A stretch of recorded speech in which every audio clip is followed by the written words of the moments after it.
Well, this is a story about talking breakfast food, flying orcas, a group of people fighting against the giant corporation for freedom, and local art and football. Let's learn more about the local independent comic book company, Hull and Mio Comics.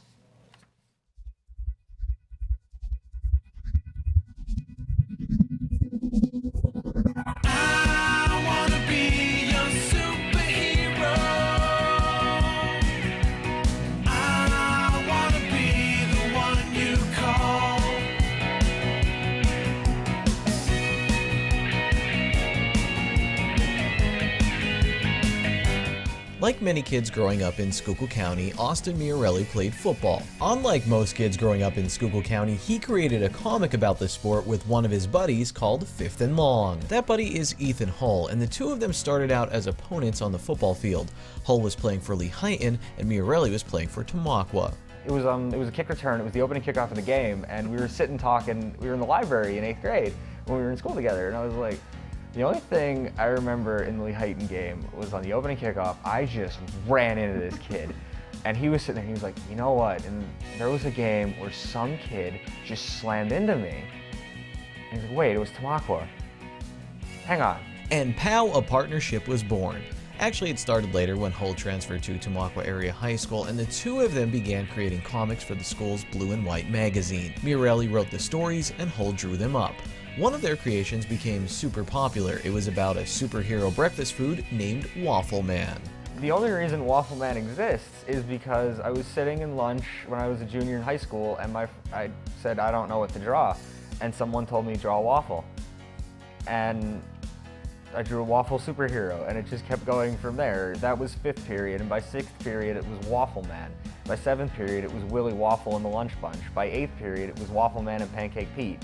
And it just kept going. Fanboys and fangirls should know that the adventures of Waffle Man and Pancake Pete the Big Cheese is no The Dark Knight Returns, but it's not supposed to be. There's no real message behind it. There's no, like, I guess, as far as everything has now, like some kind of political agenda or anything. Like it's just it's a nice escape, I guess. Yeah, it's just a neutral thing. Like, and that's like one of the things that, it's one of the reasons I started writing, and it's one of the things about it is like the escapism of it, like just going into a different world and going into something else, and it's just something relaxing. Hull and Miorelli started independently publishing their work, and they created Hull and Mio Comics. Miorelli, Hull, and artist Haley Stokes travel around to different comic book conventions trying to sell their work.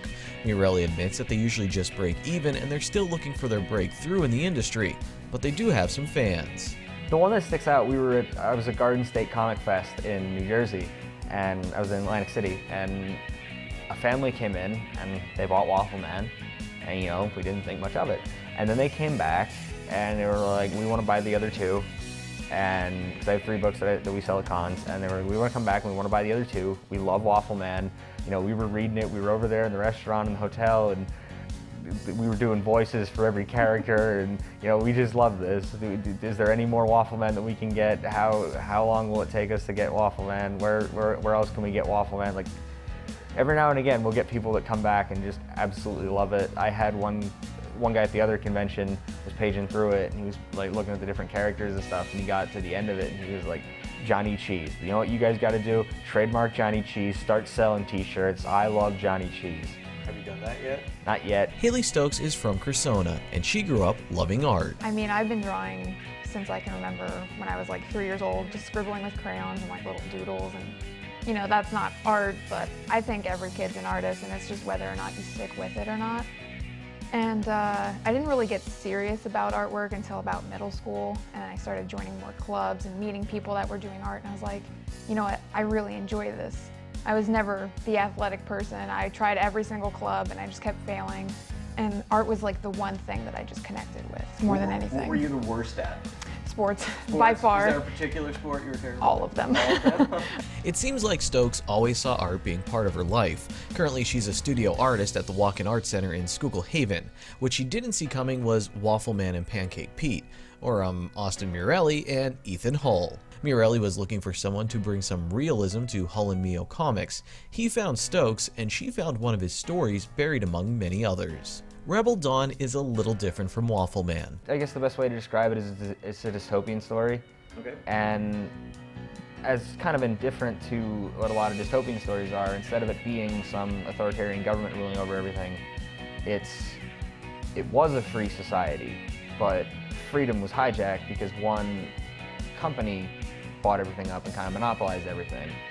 And so the story is this kid kind of gets swept up into a rebellion against said company, and the conflict is really in not just them against that, but like how should it be replaced, because freedom is what caused it. The two try to work on one page a week for Rebel Dawn.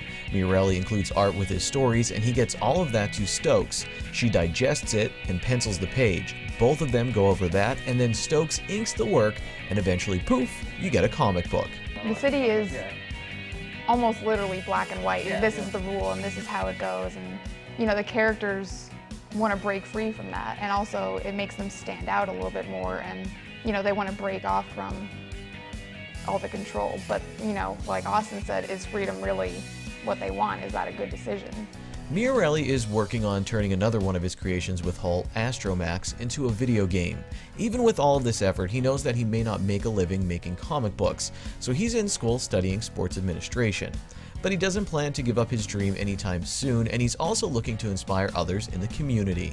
I love that I'm working with local people, and because one of the things I would like to do is, shine a spotlight on the area, because you get talented artists around here. There are talented people. Like she said, there's the whole community at the Walk-In Art Center, and there's not a lot of spotlight around here sometimes. So it'd be awesome to just grow this with local people and have it branch out like that. So support local art and check out Hull and Mio comics, and if you don't laugh at the part in Waffle Man issue 2 where Johnny Cheese captures Waffle Man and threatens to drop him into queso dip so spicy it will melt him in seconds, I just don't understand you.